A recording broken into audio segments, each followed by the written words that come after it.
Movie start होती है और हम हमारी मेन कैरेक्टर नितिन को अपने स्कूल टीचर मिस्टर ब्रूनर के पास आता हुआ देखते हैं। उन्हें आकर कहते कि मैं सुसाइड करने वाली हूँ, मुझे लगता है कि किसी एडल्ट को पता होना चाहिए, इसी वजह से मैं आपको बता रही हूँ। इस बात पर मिस्टर ब्रूनर कहते हैं कि मैं भी अपनी सुसाइड नोट ही लिख रहा था, मैं अपना जॉब, पूरी लाइफ, इस सब से तंग आ गया हूँ और इन सारी चीजों में सिर्फ स्कूल ब्रेक यही एक चीज होती है जिससे मुझे अच्छा लगता है और इसमें भी अब स्टूडेंट्स आकर मुझे डिस्टर्ब कर रहे हैं, इसी वजह से मैं सुसाइड नोट लिख रहा हूँ। नादिन को जरा भी सीरियसली नहीं लेते, वो फिर वहां से चली जाती है। नादिन हमें अपनी लाइफ स्टोरी बताती है। बचपन से उसे स्कूल वगैरह इन सब चीजों में कोई भी इंटरेस्ट नहीं था। इसके ऑपोजिट उसका ब्रदर जिसका नाम था डेरियन, ये सारी चीजों में एक्सेल करता था। हर रोज स्कूल के लिए उसे गाड़ी से निकालने के लिए उसके पेरेंट्स को बहुत एफर्ट्स डालने पड़ते थे। उसे लगता था कि सिर्फ उसके फादर ही उसे समझते हैं। उसके फादर उसे बहुत ही अच्छी तरीके से हैंडल करते थे। स्कूल में उसका मूड बहुत ही खराब रहता था, पर एक दिन उसे क्रिस्टा नाम की एक लड़की आकर मिली। उसने उसे एक बग दिया और कहा कि क्या तुम इसकी मेरे साथ मॉम बनोगी।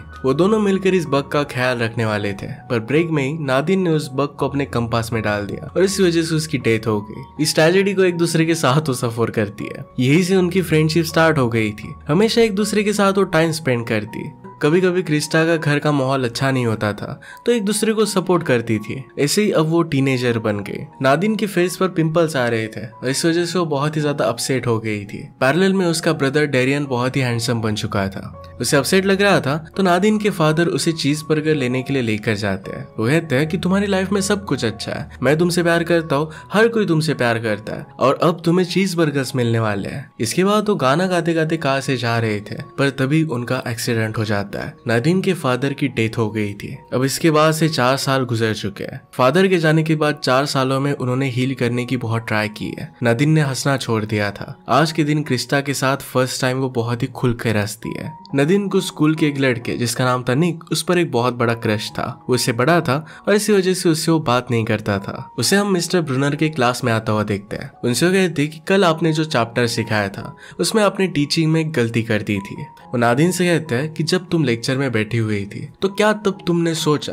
कि तुम्हें स्कूल के अलावा और भी तुम्हारी कुछ लाइफ होनी चाहिए। नादिन फिर जाकर अपने सीट पर बैठ जाती है। वहां पर एक लड़का जिसका नाम था अरविंद, ये उससे पूछता है कि तुम्हारा स्वेट शर्ट कहाँ से है। उसे बहुत पसंद आया था। नादिन उसके बारे में सोच रही थी और क्रिस्टा को भी स्कूल की बात बताती है। उसे उतना ज्यादा पसंद नहीं आया था। घर पर उसकी मदर एक वीकेंड के लिए रेडी हो रही थी। मदर ने फिर से डेटिंग स्टार्ट की थी। एक डेंटिस्ट के साथ एक वीकेंड के लिए आज वो जा रही थी। अब 2 दिन के लिए वो घर पर नहीं रहेगी तो नादिन को जो करना होगा वो कर सकती है। वो फिर डायरन को कॉल लगाती है और कहती है कि पूरा हाउस अब मेरा है, मुझे जो चाहिए आज वो मैं करने वाली हूँ। नादिन और क्रिस्टा दोनों मिलकर फिर बहुत एंजॉय करते हैं। नादिन बहुत ज्यादा ड्रंक हो चुकी थी। नाद में डेरियन अपने फ्रेंड्स को मिलकर पूल में एंजॉय कर रहा था। ड्रिंकिंग की वजह से नादिन की हालत खराब हो गई तो क्रिस्टा उसे सपोर्ट देती है। नादिन वही बाथरूम में सो जाती है। क्रिस्टा जैसे ही नीचे आई तो वहां पर डेरियन क्लीनिंग कर रहा था। उनकी पार्टी की वजह से घर जरा मैसी हो गया था तो क्रिस्टा भी उसे हेल्प करती है। सुबह नादिन उठी और जैसे ही वो डेरियन के रूम में गई तो उसने देखा कि क्रिस्टा और डेरियन ये दोनों एक दूसरे के साथ इंटीमेट हो रहे हैं। इस बात से वो बहुत ज्यादा डिस्टर्ब हो जाती है। क्रिस्टा ने नादिन से सॉरी कहा। वो कहती कि मुझे समझ में नहीं आया कि ये सब हुआ कैसे।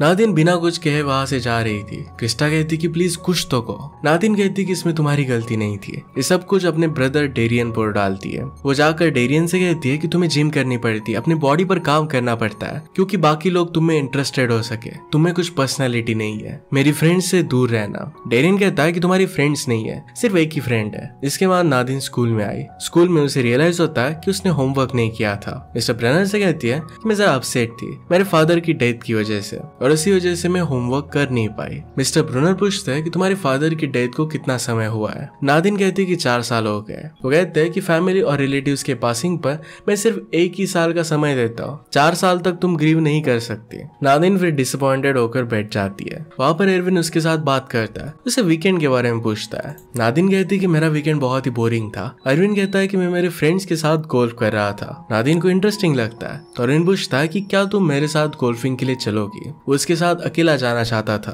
पर नादिन कहती है कि हमें ग्रुप में जाना चाहिए। इसके बाद स्कूल में डेरियन और क्रिस्टा दोनों फिर से मिलते हैं। डेरियन ने से कहा कि कल रात तुम्हारे साथ स्पेंड कर मुझे बहुत अच्छा लगा। क्रिस्टा भी यही बात कहती है। वो दोनों फिर से मिलने का प्लान बनाते हैं। स्कूल के बाद नादिन और क्रिस्टा मिलते हैं और क्रिस्टा नादिन को सारी सिचुएशन एक्सप्लेन करने का ट्राई करती है। नादिन बहुत ही ज्यादा अपसेट थी। नादिन कहती कि तुम्हें मेरे ब्रदर के साथ ऐसा करना ही नहीं चाहिए था। वो क्रिस्टा को कुछ भी बोलने नहीं दे रही थी। क्रिस्टा कहती कि इससे हमारी फ्रेंडशिप में कुछ भी फर्क नहीं पड़ेगा। मैं और डेरियन पार्टी में जा रहे हैं, तुम भी फ्राइडे को हमारे साथ चल सकती हो। क्रिस्टिन इसके लिए हाँ कहती है। वो पार्टी में पहुंचते हैं और सब लोग एक दूसरे के साथ बात करने लगते हैं। डेरियन के जो फ्रेंड्स थे उनके साथ क्रिस्टा बात करती है, उन्हें जानने की कोशिश करती है। नादिन को इस सब में लेफ्ट आउट फील होता है। वो किसी को भी अपना फ्रेंड बना नहीं पाती। वो ट्राई तो करती है पर फेल हो जाती है। इसके बाद उसने अपनी मदर को कॉल किया। On the opposite side mother भी बहुत डिस्टर्ब थी। जिस डेंटिस्ट के साथ वो वीकेंड पर गई थी उसकी ऑलरेडी वाइफ थी। रात में नादिन उसे जो लड़का पसंद है उसे ईमेल करने की कोशिश करती है, क्योंकि उसने उसकी फ्रेंड रिक्वेस्ट एक्सेप्ट नहीं की थी, पर ये ईमेल उसने सेंड नहीं किया। उसे लगा कि वो बहुत ही ज्यादा डेस्परेट हो रही है। वो फिर इरविन को कॉल करती है। इरविन कहता है कि यहाँ का थीम पार्क लेट नाइट तक स्टार्ट रहता है। इरविन कहता है कि मैं एक थीम पार्क जानता हूँ जो बहुत ही लेट तक ओपन रहता है, अगर तुम चाहो तो आ सकती हो। नादिन भी इसके लिए मान जाती है। वो दोनों फिर इस व्हील पर बैठे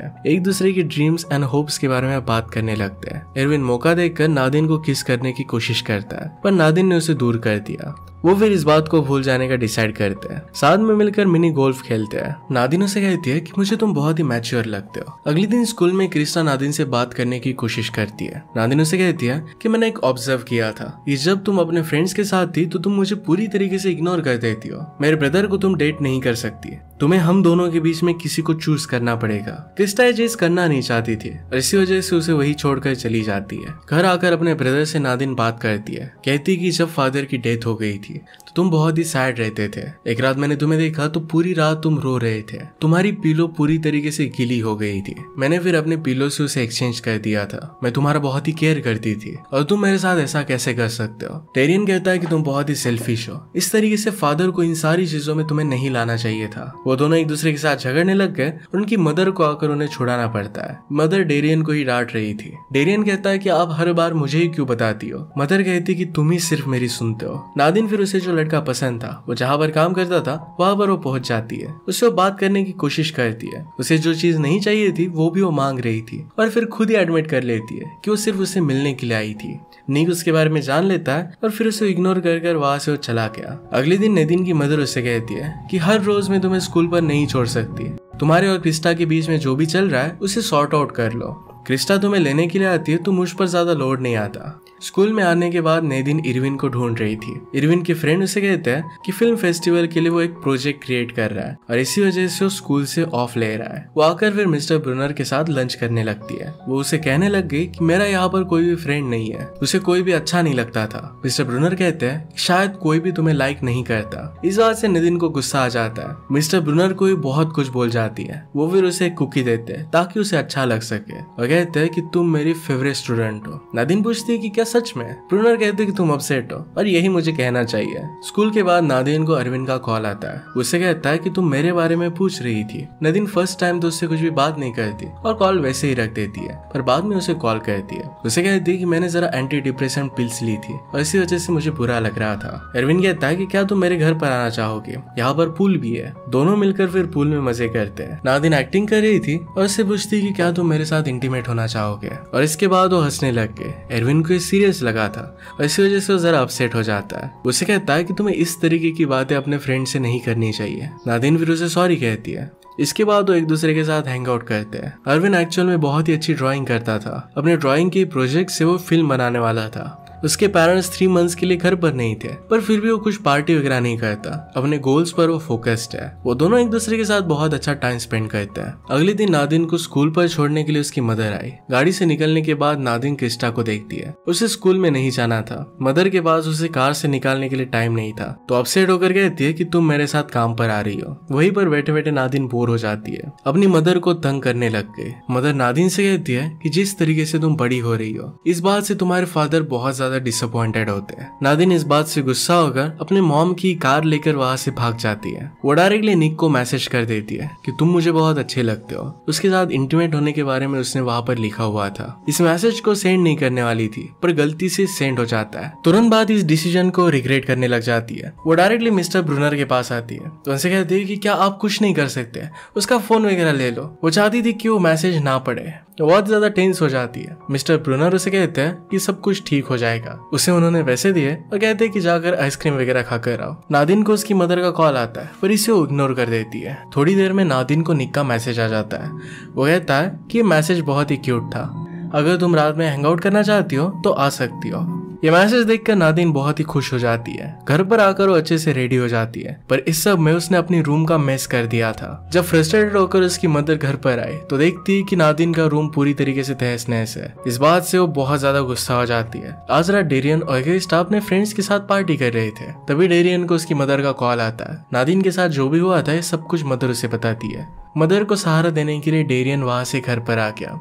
क्रिस्टा भी उसे सपोर्ट करने के लिए वो भी घर पर आ गए। पैरेलल में नादिन और निक ये दोनों डेट पर जाते हैं। घर पर मदर बहुत डिस्टर्ब थी। डेरियन उन्हें संभालने की कोशिश करता है। डेरियन कहता है कि आप हमेशा मुझे ही क्यों कॉल करती हो। मदर को अपनी गलती रियलाइज हुई। वो कहती है कि मेरा तुम्हारे सिवा कोई और है नहीं। नादिन और निक फिर दोनों ही जगह पर जाते हैं। वहां पर निक उसे किस करने लगता है। वो डायरेक्टली उसके साथ इंटीमेट होने लग गया, पर नादिन उसे मना करती है। इस बात से निक बहुत ज्यादा गुस्सा हो जाता है। वो कहता है कि तुमने ही मुझे मैसेज किया था। नादिन को बहुत बुरा लगा और वहां से वो निकल जाती है। वो उसे लाइक करती थी और ये मैसेज गलती से चला गया था। उसे भी लगा था कि शायद निक भी उसे लाइक करता है। इसके बाद वो मिस्टर ब्रूनर को कॉल करती है। वो उसे अपने घर लेकर आते हैं।